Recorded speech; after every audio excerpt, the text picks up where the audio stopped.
¿Cuál fue el inicio de tu relación con el automovilismo? ¿A dónde está? ¿A dónde lo encontrás? ¿Cuál es el origen de tu pasión por el automovilismo? ¿Algún familiar? ¿Cómo entrás al automovilismo en tu vida, Raúl? No, de chiquito transmitía las carreras. Ajá. De chiquitito, yo me acuerdo que era chiquitito, se corría por ahí atrás, por acá, cerca, se corría, y yo transmitía las carreras. Y ahí comenzó, y a partir de los 18, 19 años, ya empezamos en las radios locales, que también fueron una linda escuela. Sí. Y bueno, después surgió la posibilidad de Parque Cerrado, por ejemplo con Ángel Cejas por LT2, hacíamos de 0:15 a 1 de la mañana un programa.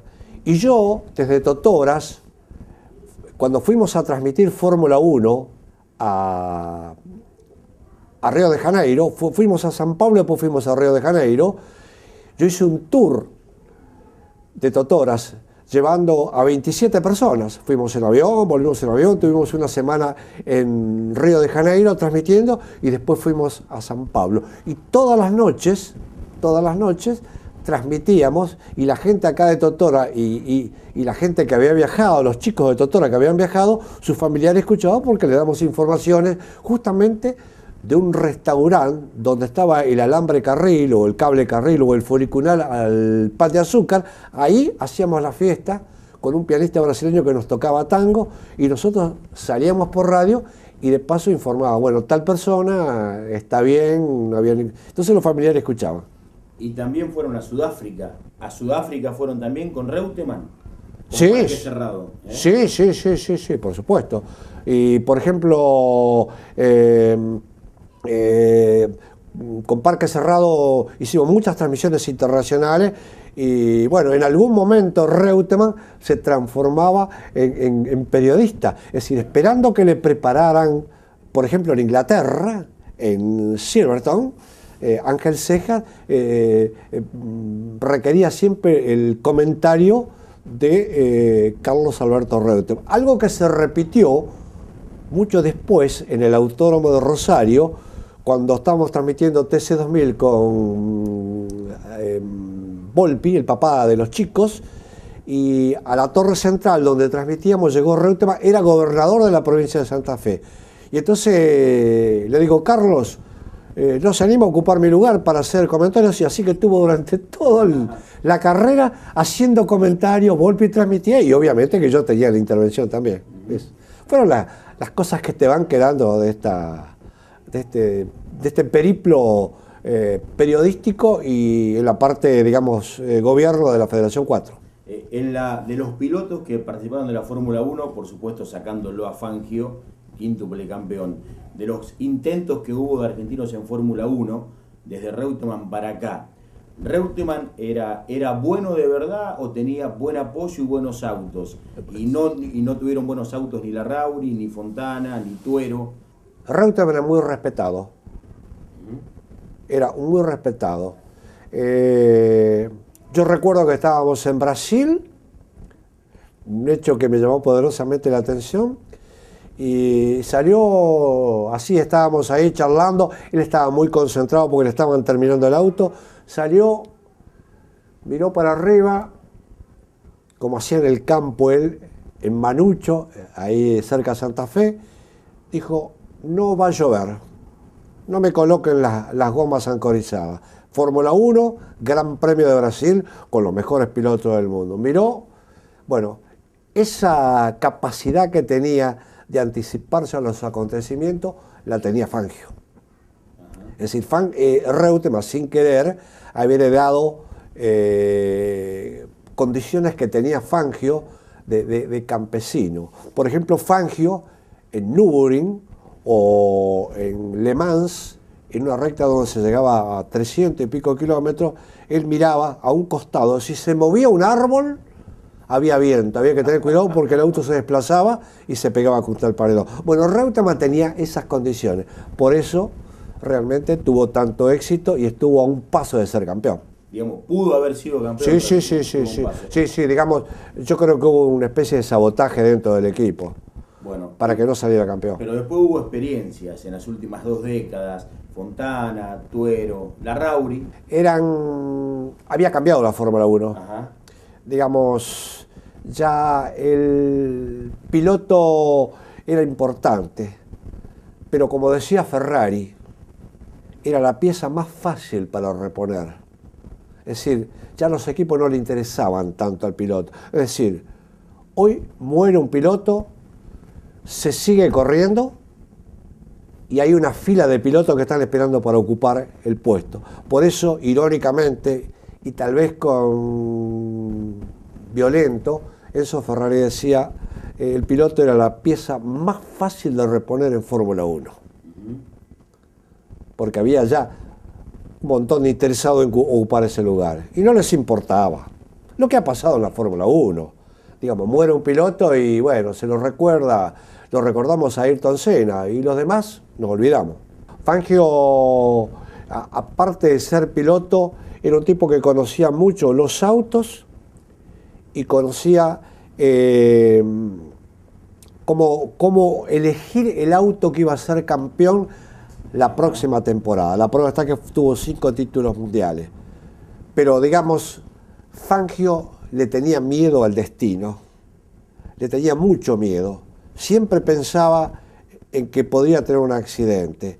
Y por ejemplo, comenzó a madurar su deseo de dejar el automovilismo mucho antes de dejarlo. Y realmente la gota que rebasó el vaso fue cuando con una Maserati se le rompe el embrague. Y entonces dijo, ¿qué estoy haciendo? Hoy es mi última carrera. Y dejó, por miedo a que le pasara algo. Porque él había visto ya varias cosas. Primero, que los ingleses habían hecho autos con motor atrás, 200 kilos más liviano y andaban mucho más rápido. Segundo, a lo que yo ya estoy viendo con los pilotos en turismo de carretera, había pilotos más jóvenes. Y decía Fangio, es muy difícil seguirlo.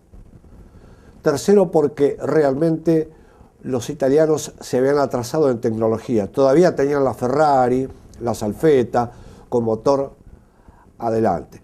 También pensaba por su padre. Su padre escuchaba las carreras por radio y sufría muchísimo. Me dijo Fangio, hoy llegó el momento, y se retiró. Él había firmado por 3 o 4 carreras y se retiró antes. Corrió en la República Argentina y en Reims, en Francia, se retiró. Fangio era un gran deportista, pero hoy la Fórmula 1 tiene grandes exigencias. Y si no, tomemos el ejemplo más reciente. 7 veces campeón del mundo de Michael Schumacher y en 3 años ni siquiera pudo ganar una clasificación, solo salió una sola vez tercero.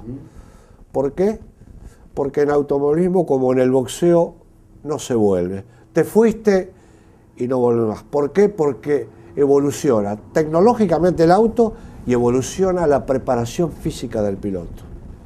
Por ejemplo, hay pilotos, por ejemplo, como Kimi Räikkönen, que es un piloto que tiene una gran calidad, que es un poco excepcional, pero Kimi Räikkönen toma mucho alcohol y eso es totalmente contradictorio en automovilismo. Y un ejemplo realmente de estos últimos tiempos era Juan Pablo Montoya, junto a Schumacher. Schumacher terminaba una carrera y al otro día estaba el equipo Ferrari probando otra vez el auto y él daba 150 vueltas, el equivalente a 3 grandes premios.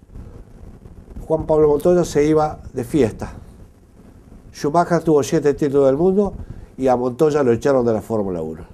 Así de simple. Claro. ¿Y Fangio cuánto estuvo en Totoras? ¿Te acordás? Fangio estuvo en Totoras. Vino a Totoras. ¿Te acordás del año? Vino porque... ¿Por qué vino?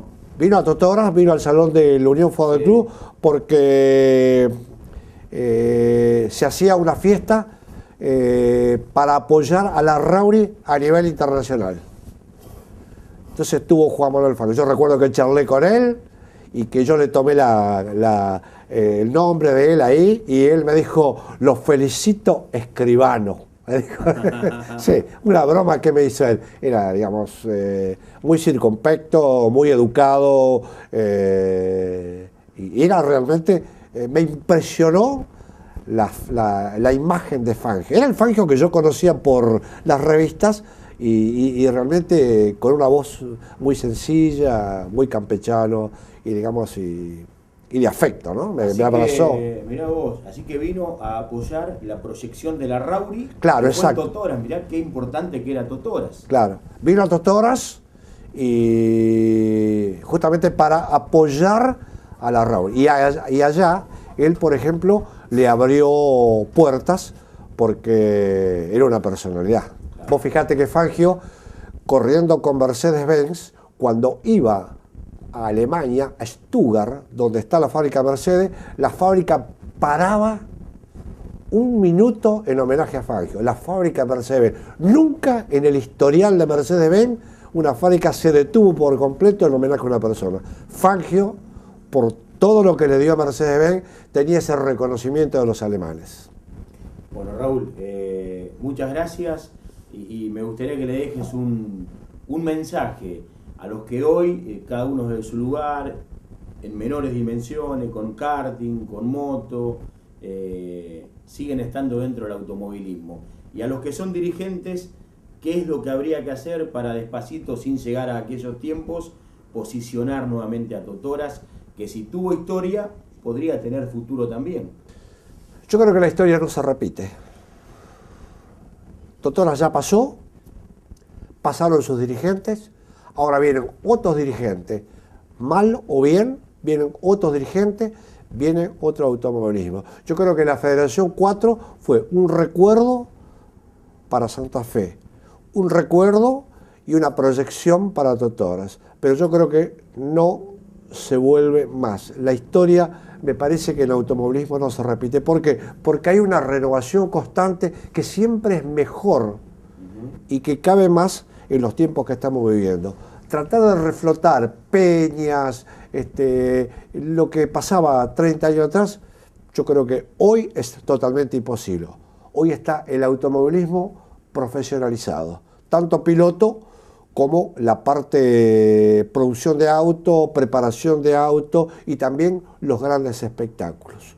Yo creo eso me parece que es, y seguramente va a cambiar en el futuro, pero por ahora tenemos esto. Yo veo, por ejemplo, que las grandes empresas, por ejemplo, Red Bull, para citar un caso que está en la Fórmula 1, Red Bull, el dueño, que es austríaco, que hace la famosa bebida energizante, no corre en la Fórmula 1 porque le gusta la Fórmula 1, corre en la Fórmula 1 porque le da ganancias excepcionales.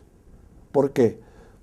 Porque fue muy inteligente, hizo una inversión, la hubiera podido hacer en fútbol o en otro deporte, la hizo en automovilismo, porque tiene gente capacitada, hizo un estudio de mercado y dijo, la Fórmula 1 conviene invertir. Y él con su producto lo invirtió, lo puso en el mundo, lo impuso en el mundo totalmente, tiene un exitoso equipo de Fórmula 1 y realmente gana muchísimo dinero. Son los tipos inteligentes que surgen en el mundo. Por eso no volvería más a la Fórmula 1 de Fangio, imposible, como tampoco volvería el automovilismo que tuvimos nosotros hace 30 años atrás. Muchas gracias, Raúl. Un saludo, hasta la próxima.